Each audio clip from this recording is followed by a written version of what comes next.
pessoal, língua portuguesa da semana. Então, o nosso livro 46. Estou ajustando aqui a minha página para nós iniciar e dar continuidade ao assunto que nós já estamos trabalhando. Então, lá na postagem eu coloquei 6 opções do que nós faríamos essa semana. E vamos começar então na página 46 com a leitura do texto A Água. Palavras que o escritor escolheu para falar. Então acompanhem comigo aí. Apresenta o tema água com muita graça e humor. Leia o texto a seguir e depois faz isso.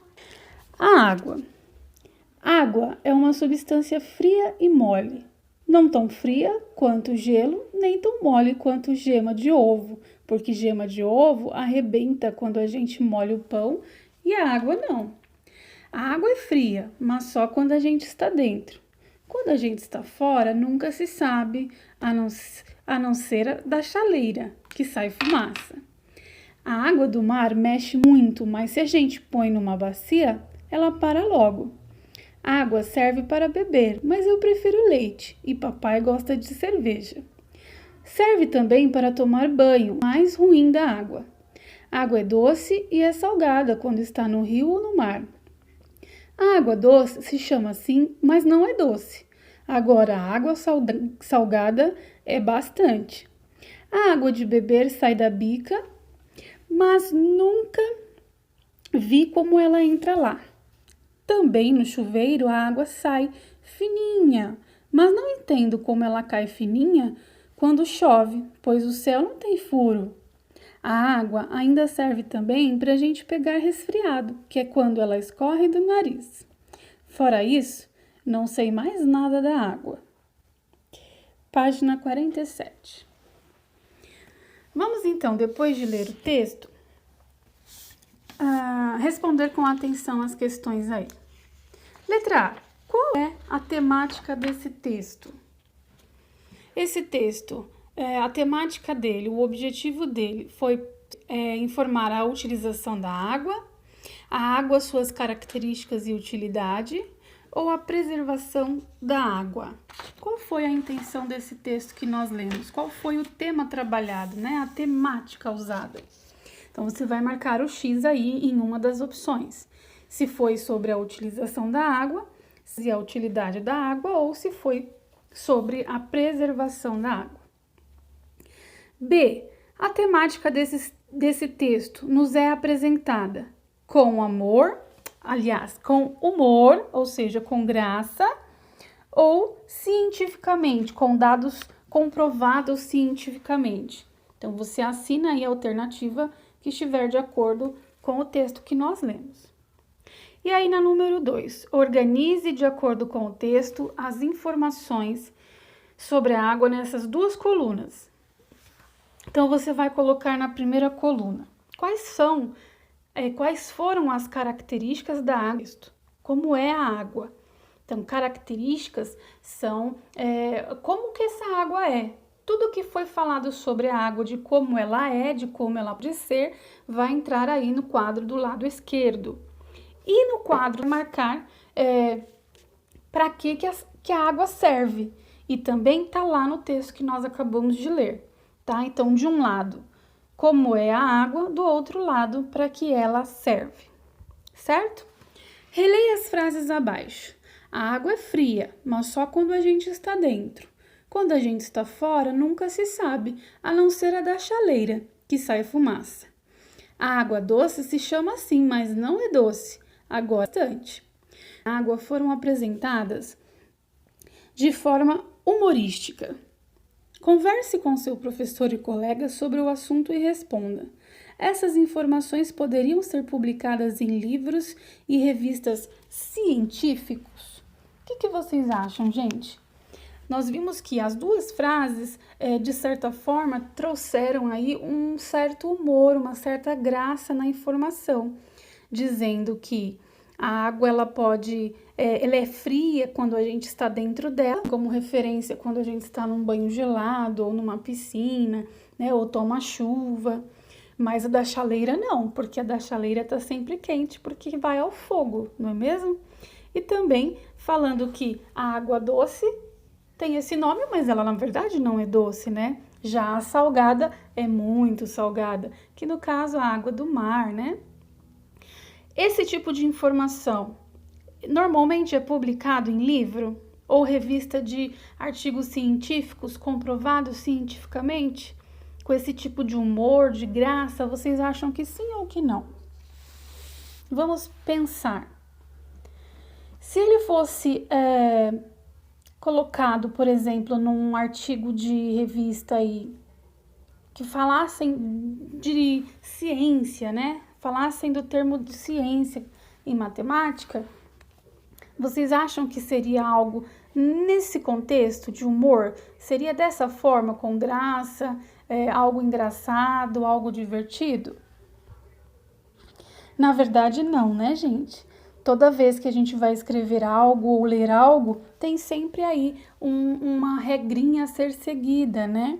Então, a gente precisa desse tipo de informação, por exemplo, não é algo cientificamente provado, mas é algo que foi falado de uma maneira mais leve, mais tranquila, mais divertida, ok? Página 48. Número 3.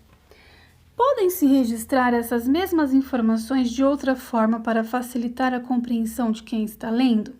Vamos tentar? Reescreva adequadamente o texto para uma situação informativa sem humor. Ou seja, eu vou frases mais elaborada, mais séria, sem trazer graça, sem trazer divertimento. E aí você vai tentar uma parte do texto que não tenha humor, que não tenha esse lado divertido de trazer a informação, mas que seja algo mais sério, mais científico, né? Mais comprovado, tá? Então, por exemplo, lá na frase, a água é fria, mas só quando a gente está dentro, de que forma eu poderia escrevê-la ou reescrevê-la sem ter essa parte engraçada aí, quando ele fala que só quando a gente está dentro? De que forma eu tornaria essa frase um pouco mais elaborada e um pouco mais séria, se de repente ela fosse publicada em algum artigo, em alguma revista? Então, pense aí direitinho, tá? E tente reescrever adequadamente uma situação aí do texto, porém sem humor. Número 4. Releia a segunda frase do quadro. A. Explique-a com as suas palavras. Então, a segunda frase do quadro é: a água doce se chama assim, mas não é doce. Agora, a água salgada é bastante. Você vai explicar com as suas palavras o que você entende por essa frase. Então, aí é uma resposta pessoal. Dê a sua opinião. B. Você concorda com o autor? Por quê? E aí você vai concordar ou discordar e justificar a resposta, dizendo o porquê você concorda e porquê você não concorda. 5. No texto, o autor descreve algumas dúvidas sobre a água. Junto com seu professor e colegas, esclareça essas dúvidas e depois escreva as respostas. Aí, na sala, você poderá discutir com os familiares ou pesquisar, tá bom? Fique à vontade. Letra A. A água de beber sai da bica, mas nunca vi como ela entra lá. Gente, como é que eu posso descrever esse processo? Quem já viu uma bica aí de água? A gente já viu a água saindo, mas nunca viu a água entrando. Como é que será que a água vai até lá, né, para poder sair? Então, converse aí em dar a sua resposta aí, que também é pessoal. B. Não entendo como ela cai fininha quando chove, pois o céu não tem furo. Aqui ele faz uma comparação com o chuveiro, né? Que a água que cai do chuveiro é toda fininha porque o chuveiro tem aqueles furinhos. Mas e no céu, tem furinhos? Não. Então por que a chuva cai também fininha? Conversem aí com os familiares ou faça aí suas pesquisas e dê a sua resposta pessoal, tá bom? Na página 99 nós vamos continuar fazendo, mas vamos ler aí primeiro.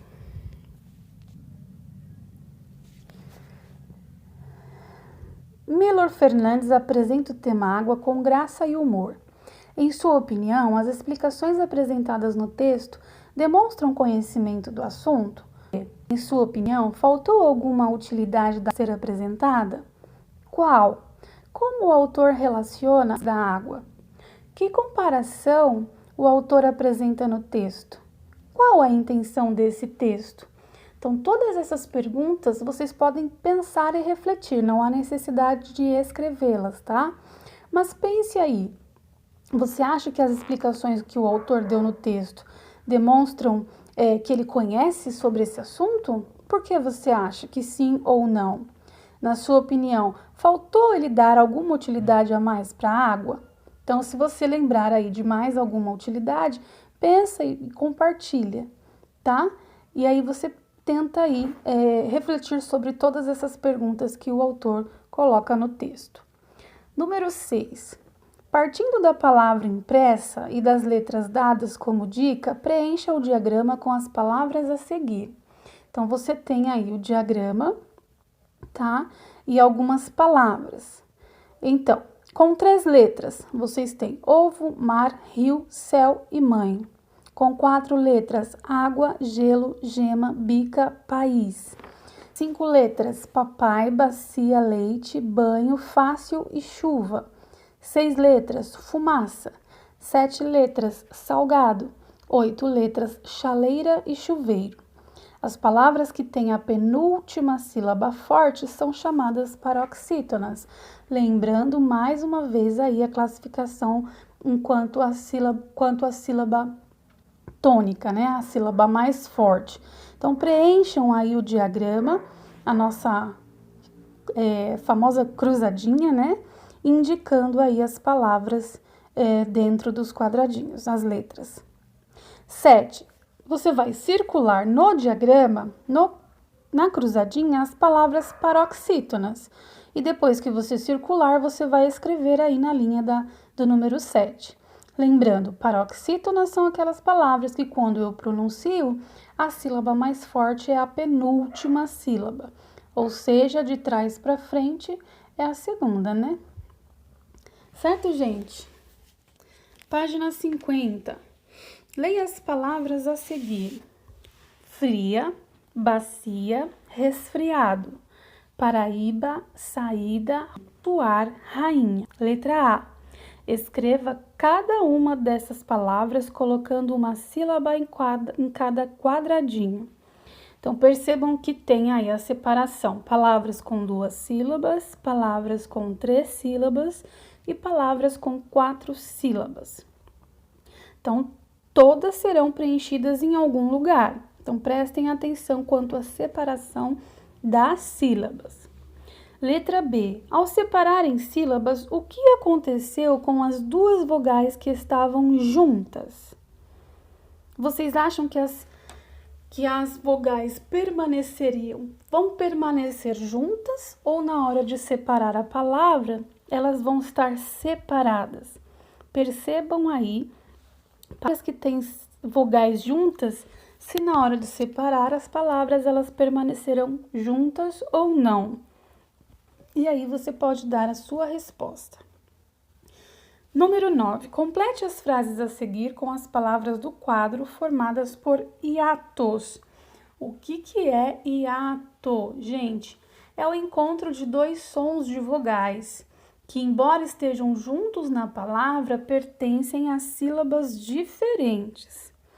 Então, olhem aí as palavras ruim, saída, ambiental, poluição e dias. Então, todas essas palavras são formadas por hiatos, que tem aí 2 sons de vogais juntas, mas que na hora de separar elas ficam em sílabas diferentes, não ficam na mesma sílaba.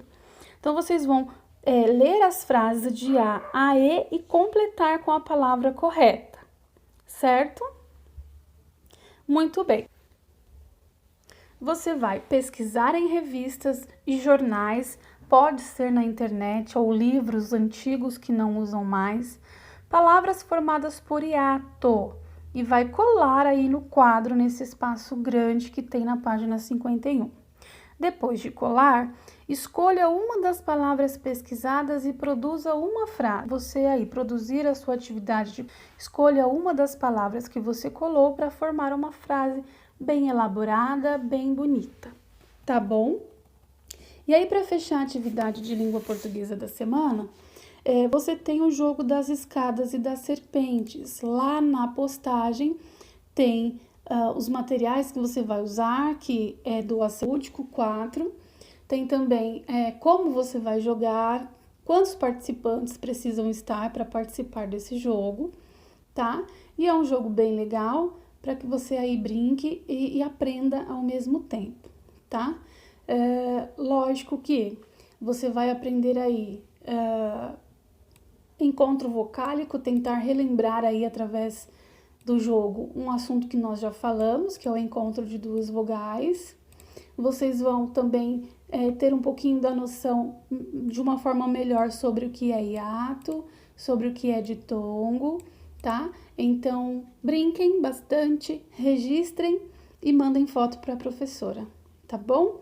Tem também um vídeo complementar de estudos falando sobre ditongo, tritongo e hiato. Não deixe de acessar, tá? Para entender um pouquinho melhor sobre esse assunto. Nos vemos na próxima aula.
Boa tarde, turma. Bom dia, né? Não sei a hora que você está vendo o vídeo, mas nós iniciamos agora a nossa aula de matemática da semana, tá bom? Abram lá o livro de vocês na página 86, nós daremos continuidade ao assunto de frações que nós temos trabalhado nesse bimestre, tá? Então, nós vamos precisar de situações, problemas com atenção. Prestem atenção aí nas imagens, nas informações, tá bom? Então, vamos lá, nós vamos iniciar na questão 2, para dar continuidade de onde nós paramos. Em uma das rodadas, Paulo e Marta viraram as seguintes cartas. Paulo virou 2/3, Marta virou 2/5. Letra A, represente as duas frações e escreva como se lê cada uma delas. Então, vocês vão aí representar por meio de desenho. Pode ser em barra, como eu já tinha dito para vocês, pode ser em pizza, da forma que vocês acharem mais fácil. Represente quanto é 2/3, 2 partes de 3, quanto é 2/5, 2 partes de 5. E vai escrever como que a gente lê esses números fracionários. O Paulo, 2/3, a Marta, 2/5. Depois, qual dos dois números fracionários é o menor? É o 2/3 do Paulo ou é o 2/5 da Marta? Então, vocês vão me dizer aí qual que é o menor, tá? 2/5 ou 2? Letra C. Nessa rodada do jogo, quem ficou com as duas cartas? Por quê? E aí vocês vão responder, já que vocês estão fazendo a atividade do jogo, quem é o maior, né, que foi passado na última aula, tá bom? Lembrem as regras, tá? Para poder responder. Número 3. Em outra rodada, Léo, Carla e João viraram as seguintes cartas. Léo, 1/7, Carla, 1/3 e João, 2/4. Letra A, represente as 3 frações e escreva como se lê cada uma delas. Então, a mesma coisa, vai representar primeiro por desenho, quanto é 1/7 do Léo, 1/3 da Carla e 2/4 do João. Representem por meio de desenho e escreva como é que a gente lê esses números. Depois, letra B, qual dos 3 números fracionários é o menor? É o do Léo, da Carla ou do João? Respondam aí. Nessa rodada do jogo, quem ficou com as 3 cartas? E por quê? Então, vocês terão que informar aí quem foi que ficou com as 3 cartas, lembrando das regrinhas do jogo que foi passado na semana anterior. Número 4. Observe as cartas viradas por Ana, Beatriz e Carlos em uma das rodadas do jogo. Ana, 1/2. Beatriz, 2/4. Carlos, 4/8. E responda então na letra A, represente as 3 frações e escreva como se lê cada uma delas. A mesma coisa, gente. Represente primeiro por desenho o 1/2 da Ana, os 2/4 da Beatriz e os 4/8 do Carlos, para depois então escrever como que a gente lê cada número fracionário que tem aí nas cartas dos colegas. Letra B. Ao representar as 3 frações, o que você observou? Quem virou a carta com o maior número fracionário? E aí você vai registrar nas linhas as suas conclusões. Qual é a sua opinião? Quem foi que virou a carta com... Tá? Gente, desculpa as mensagens que vão chegando no meio, mas é que eu uso o celular para gravar a aula, então acontece mesmo, tá?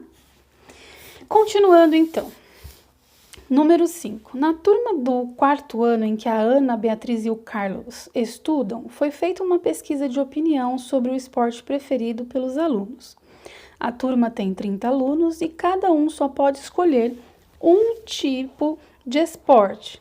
Então, calcule a quantidade de alunos que preferem cada esporte, sabendo que 1/3 dos alunos preferem futebol, 1/6 dos alunos preferem basquete, 1/5 dos alunos preferem voleibol e 3/10 dos alunos preferem natação.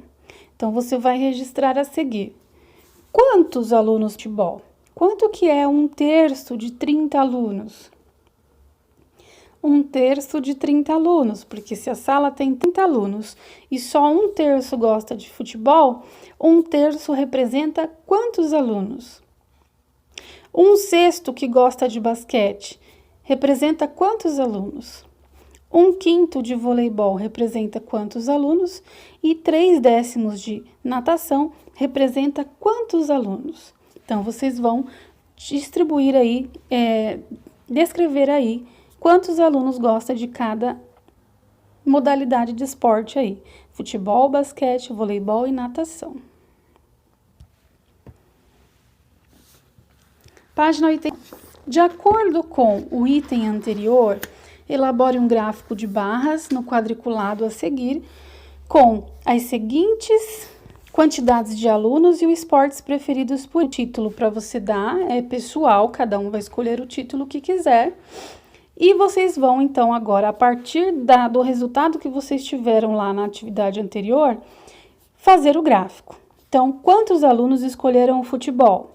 Vai pintar o número de alunos no número de quadradinhos. Quantos alunos escolheram basquete? Pinta a quantidade de quadradinhos, assim como no voleibol e na natação, certo? Aí lá embaixo, leia as falas dos 4 amigos e descubra a idade de cada um. Então, o primeiro personagem, Daniel, eu tenho 2/3 da idade de Luiz, 4 anos. Depois, o Felipe, eu tenho 7/8 de idade, da idade do Daniel. O Pedro, eu sou o Pedro e tenho 24 anos. E o Luiz, eu tenho 3/4 da idade de Pedro. Então, vamos lá. Já que nós descobrimos que o Pedro tem 24 anos, é só você colocar aí no quadradinho o número 24. Vamos começar por aí, certo? E aí, para eu descobrir a idade dos outros personagens, eu vou usar a idade do nosso amigo Pedro, que é o que nós já temos aí. Então, quanto é 3/4 da idade do Pedro? Vai ser a idade do Luiz. Tentem descobrir quanto que é 3/4 de 24 para saber a idade do Luiz. Descobrindo a idade do Luiz, a gente consegue descobrir a idade do Daniel, que é 2/3 da idade do Luiz mais 4 anos. E descobrindo a idade do Daniel, eu consigo descobrir quantos anos tem o Felipe, que tem 7/8 da idade do Daniel. Parece confuso, mas não é. Façam com atenção, façam devagar, tá?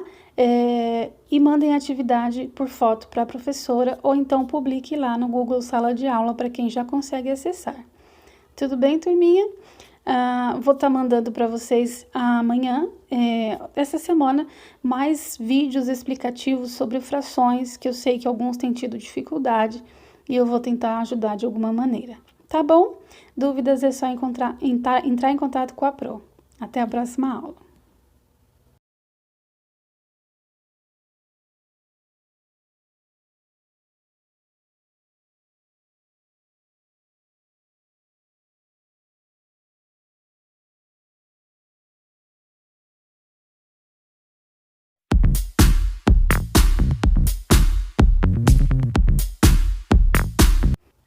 Olá, turminha! Iniciando a nossa aula de ciências da semana, ok? Vamos abrir então na parte, nós daremos continuidade às atividades da semana anterior e nós vamos então falar um pouquinho desse assunto que nós temos falado aí na disciplina de ciências, que são as estações do ano, né? Inverno, primavera, verão, outono. Então, nós vamos tentar aí relacionar as informações sobre as estações do ano obtidas até o momento com as suas características no lugar onde vivem, percebendo que elas não são iguais em todos os lugares. E aí nós vamos tentar responder as questões, ok? Agora é a sua vez. Para saber mais como são as estações do ano no lugar onde você vive, converse com um dos seus familiares perguntando: qual é a estação do ano neste momento? Então, converse aí em casa, pai, mãe, tio, avô, avó. Que estação do ano nós estamos vivendo atualmente? Como são as estações do ano no lugar onde você vive? Existem diferenças entre uma estação e outra? Qual? Então, você vai registrar aí nos quadrinhos como que é a estação de inverno, a da primavera, a do verão e a do outono. Vocês acham que todas elas são iguais, são muito parecidas? Ou existem grandes diferenças, né? A gente consegue observar diferenças entre elas. Vimos muitas diferenças, né, pessoal? Então, registrem aí como é cada estação do ano. Pode ser por escrita ou por desenho, tá bom? Aí, no caso, leve as respostas da sua entrevista para a sala de aula e compare com as dos seus colegas. Claro que isso a gente não consegue fazer no momento, mas nós vamos aí tentar trabalhar de forma individualizada mesmo. Número 1.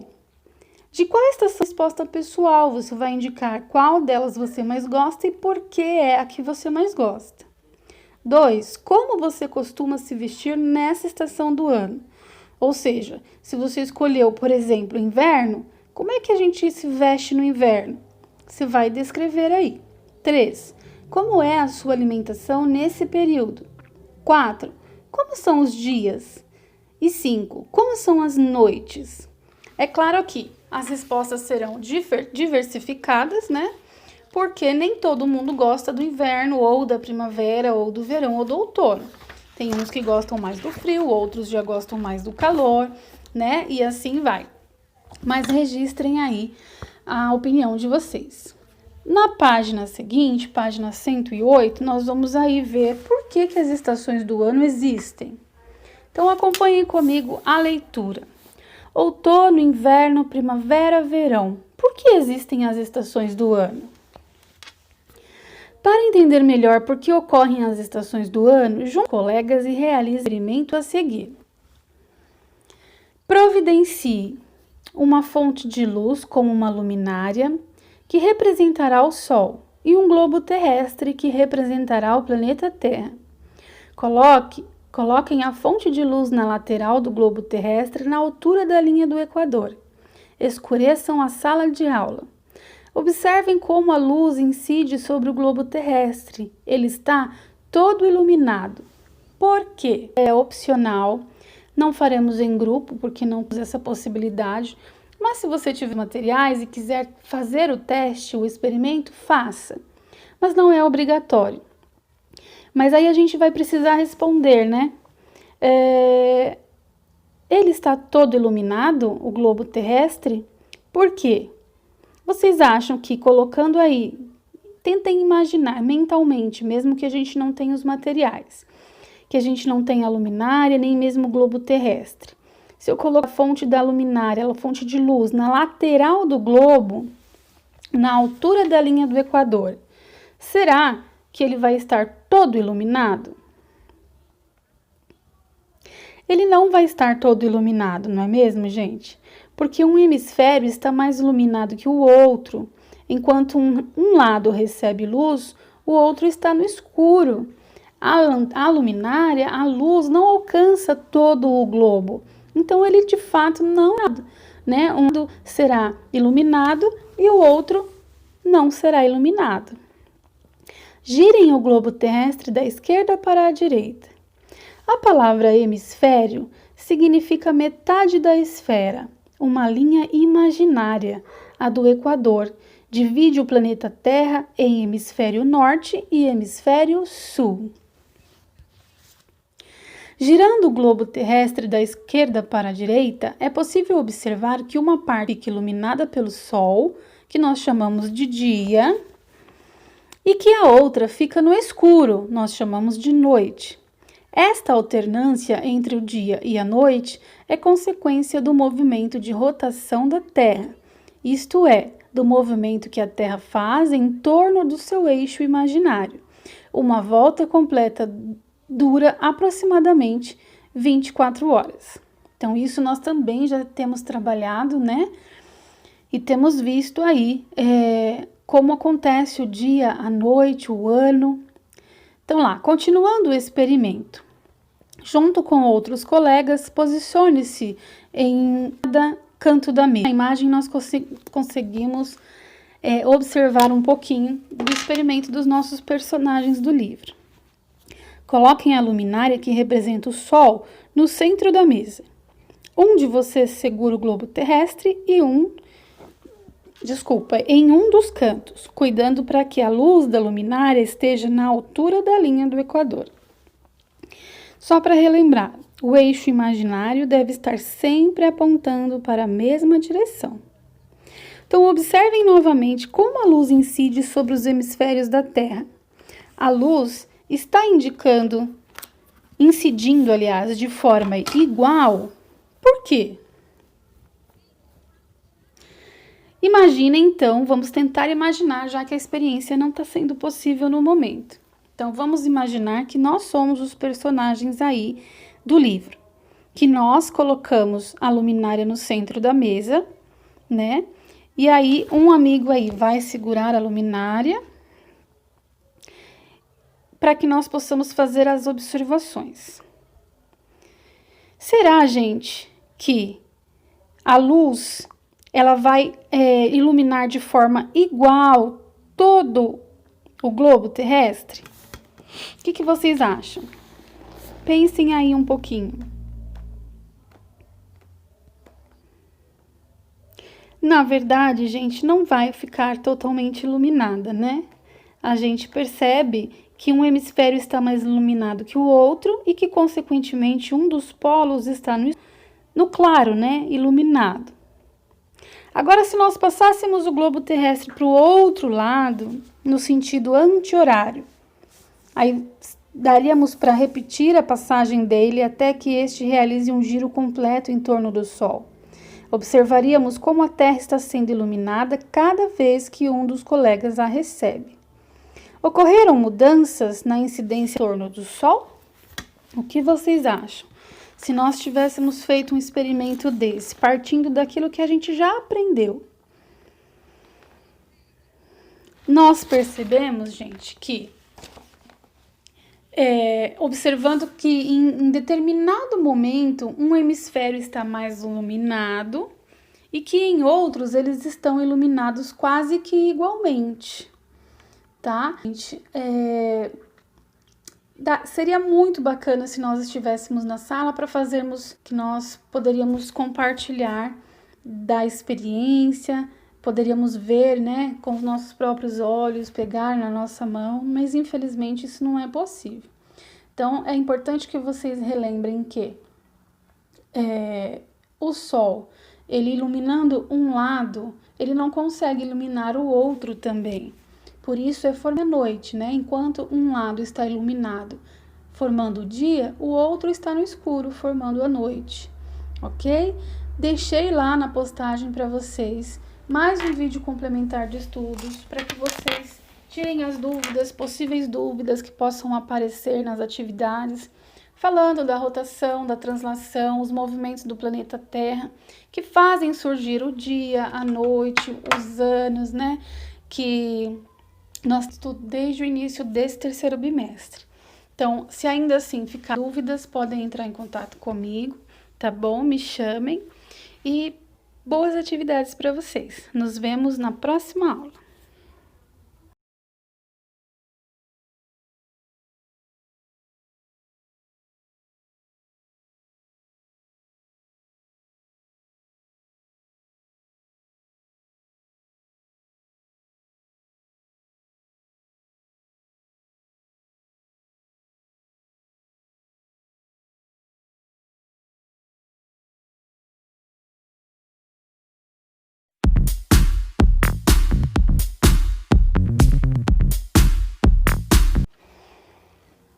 Boa tarde, queridos alunos. Começando a nossa aula de Geografia da semana. Vamos falar aí de um mundo de muitas paisagens. Vamos precisar fazer a leitura do texto da página para então conseguir responder as questões seguintes, tá bom? Então acompanhem comigo aí na página 131. Costumamos dizer que no verão é quente, no inverno é frio, no outono e na primavera faz frio e em geral é amena. E o que significa essa palavra amena? É uma temperatura agradável, mediana, que não é nem muito fria, nem muito quente. Então, nós vimos que o verão é quente, o inverno é frio e as outras duas estações, primavera e outono, têm a temperatura aí mais agradável, nem muito fria, nem muito quente. No entanto, não é assim em todo o planeta. Há regiões da Terra onde o verão é extremamente quente, mas há outras. O mesmo ocorre na época do inverno. Em alguns lugares, o inverno é extremamente rigoroso e até neva, enquanto em outros lugares há invernos com temperaturas amenas, mais agradáveis, mais tranquilas, né? Vamos observar então as imagens aí da página. Primeira imagem, esta é uma imagem da parte da cidade de Lima, capital do Peru, uma das cidades mais populosas da América do Sul, com mais de 8.500.000 habitantes. Sua temperatura máxima no interior a 25 graus e a temperatura máxima no inverno não ultrapassa 19 graus. A segunda imagem, ela é parte da cidade de Santiago, capital do Chile, que também é uma das mais populosas cidades da América do Sul, com mais de 6.500.000 habitantes. Sua temperatura máxima no verão pode chegar a 29 graus e a temperatura mínima no inverno pode chegar a 14 graus. Comentários sobre as imagens e as informações da página anterior. Depois, tente responder as questões. Então, vamos lá. Número 1. Quais os nomes das duas cidades que aparecem nas imagens e em quais países elas se localizam? Então, referente aí às duas imagens da página anterior. Quais são as cidades e qual é o país de cada uma delas? 2. Com base na experiência que você e seus colegas fizeram com a lanterna e o globo, quais dessas duas cidades recebem mais diretamente a luz e o calor do sol? E aí vocês vão fazer de acordo com a observação que foi feita na atividade que nós conversamos um pouquinho, embora nós não tenhamos feito a experiência, nós conseguimos aí visualizar a experiência. 3. Qual das duas cidades apresenta temperatura mais baixas no inverno? E 4. Qual das duas cidades está mais ao sul do continente? Ok. Aí, gente, tem uma dicasinha aí para vocês no Clips, ó. O que é meteorologia? É a ciência que estuda os fenômenos atmosféricos e realiza as previsões de tempo. Então,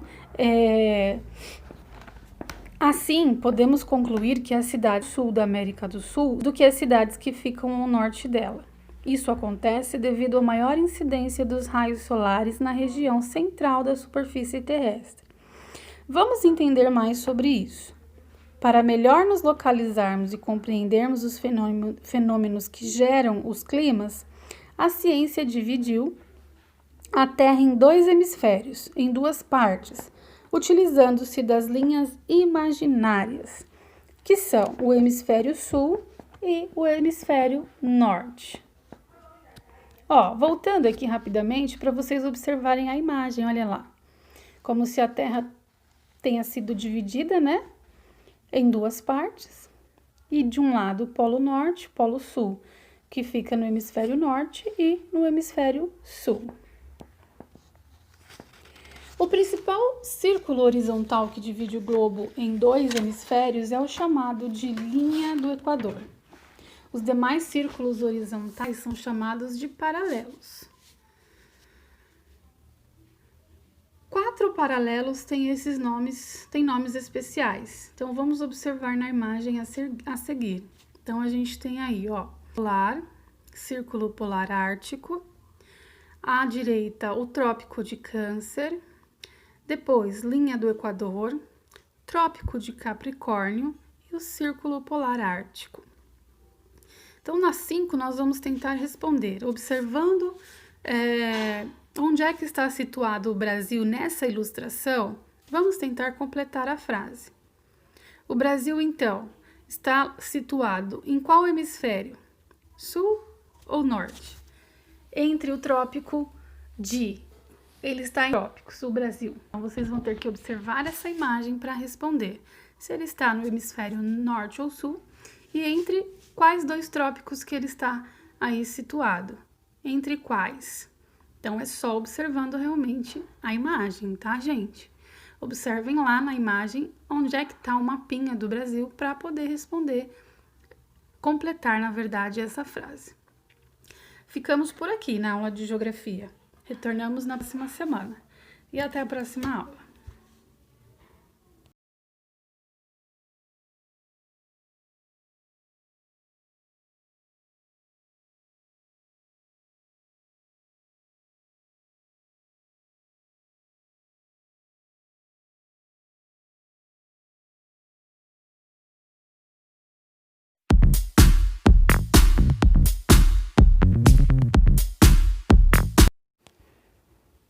Oi, turminha, bem-vindos à aula de História da Semana. Vamos dar continuidade também no assunto que temos trabalhado nas semanas anteriores, tá?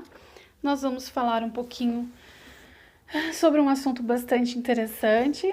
Então, eu vou te convidar a abrir a sua página e seu livro na página 148 para nós lermos os textos sobre a descoberta do fogo e da energia, tá? Então, vamos lá.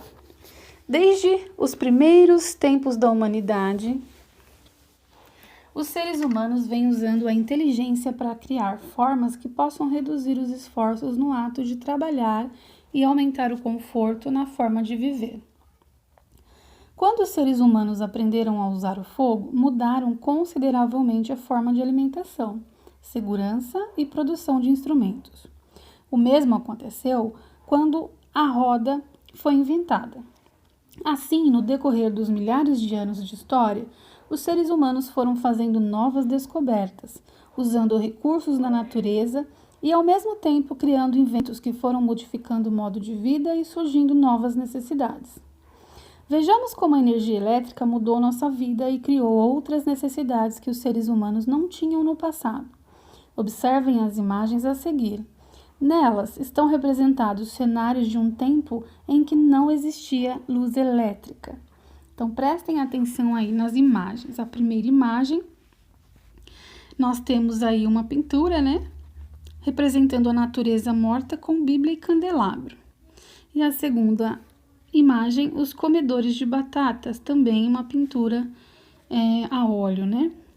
Na época em que a humanidade não conhecia a energia elétrica, as pessoas utilizavam iluminação de velas. Durante séculos, as pessoas utilizavam, além de velas, tochas e lamparinas a óleo. Assim, era preciso extrair óleo de origem vegetal ou animal para abastecer a chama. Os seres humanos não podiam ficar sem esses instrumentos de iluminação. Mas imagine a dificuldade que as pessoas tinham, por exemplo, em fazer algum trabalho à noite, uma vez que a iluminação que esses instrumentos produzem é pouca. Imaginem nós, né, gente, hoje em dia ficarmos sem a energia elétrica, termos que contar apenas com velas, com luminárias a fogo, né, e não a lâmpada. Seria terrível, não é mesmo? Continuando. Um grande avanço ocorreu quando, há pouco mais de 300 anos, foi inventado o lampião a gás e depois o lampião a querosene. O cotidiano das pessoas se alterou completamente. Surgia a iluminação pública com postes de lampião. Até uns 100 anos atrás existia um trabalhador chamado acendedor de lampião. Era ele que, dias no início, estava pelas ruas acendendo lampiões e ao amanhecer apagando-os. Então, olhem aí nessa imagem à direita como que era a iluminação pública, né? Era feita por lampiões e existia uma pessoa que passava todos os dias acendendo e depois passava apagando. Estranho, né? Já pensou? Todos os dias alguém tem que vir acender a luz da rua com fogo, porque não tem... Até para imaginar fica difícil, né? As fábricas também passaram a funcionar à noite, pois era possível iluminar melhor o interior dos ambientes. Outro grande avanço foi quando um cientista chamado Thomas Edison inventou em 1879 a lâmpada elétrica. Os seres humanos precisaram então dominar formas de energia elétrica que ajudassem no trabalho e na vida cotidiana. Com a ajuda de seus familiares, faça uma linha de energia elétrica para funcionar. Então, essa é a atividade da página 149. Vai registrar no seu caderno quais são os aparelhos que você tem aí em casa que funcionam através da energia elétrica. Aí, você vai compartilhar com a professora enviando uma foto pelo WhatsApp, tá? Nós faríamos o compartilhar dessa atividade em sala de aula se pudéssemos. Porém, como não é possível, eu estou pedindo para que você me envie foto da atividade assim que você realizar por foto, tá bom? Para a gente poder compartilhar um pouquinho aí do assunto. Então, a atividade é você listar no seu caderno de história quais os utensílios aí da sua casa que funcionam através da energia elétrica. Seguindo, então.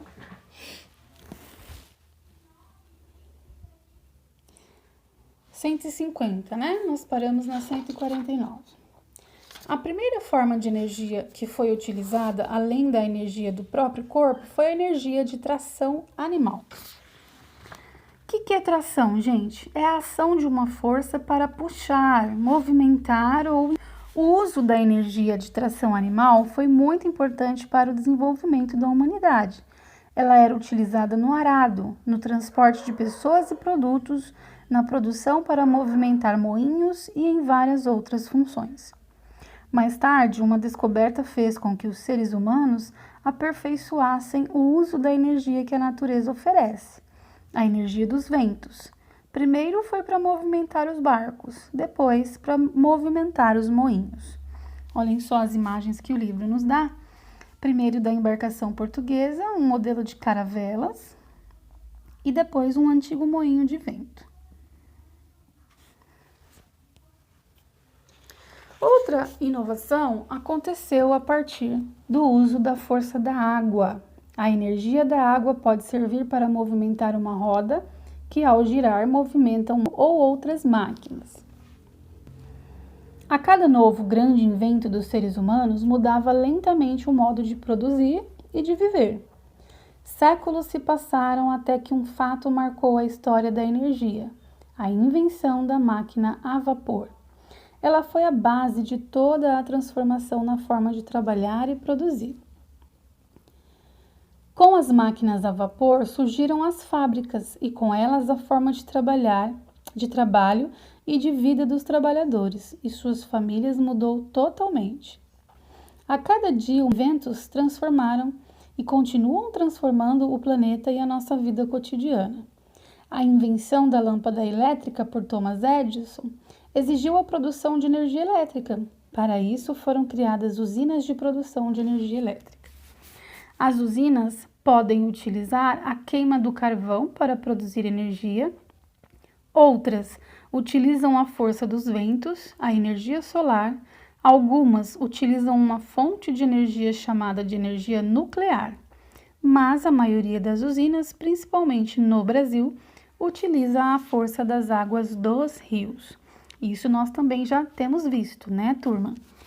Que para a geração de energia elétrica existem lá as hidrelétricas, né, para produzir a energia.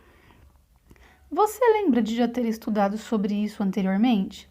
Se lembrar, escreva o nome de uma usina hidrelétrica que você conhece e realize uma pesquisa para saber o nome e a localização de outras hidrelétricas pelo Brasil. E aí tá pedindo para que você compartilhe com os colegas. Nesse caso, você pode só registrar aí no caderno de história a sua pesquisa. A energia elétrica mudou drasticamente a vida dos seres humanos, tanto que hoje, da forma como vivemos, é impossível vivermos sem a eletricidade. Isso é verdade, né? Desenhe ou cole imagens nos quadros a seguir que demonstrem a importância do uso da energia elétrica. Então aí, gente, nós temos a imagem de uma torre de transmissão de energia e você tem aí 5 espaços em branco para que você ou desenhe ou cole imagens que vão aí dizer como que é importante a energia elétrica para a nossa vida. Para que eu uso a energia elétrica?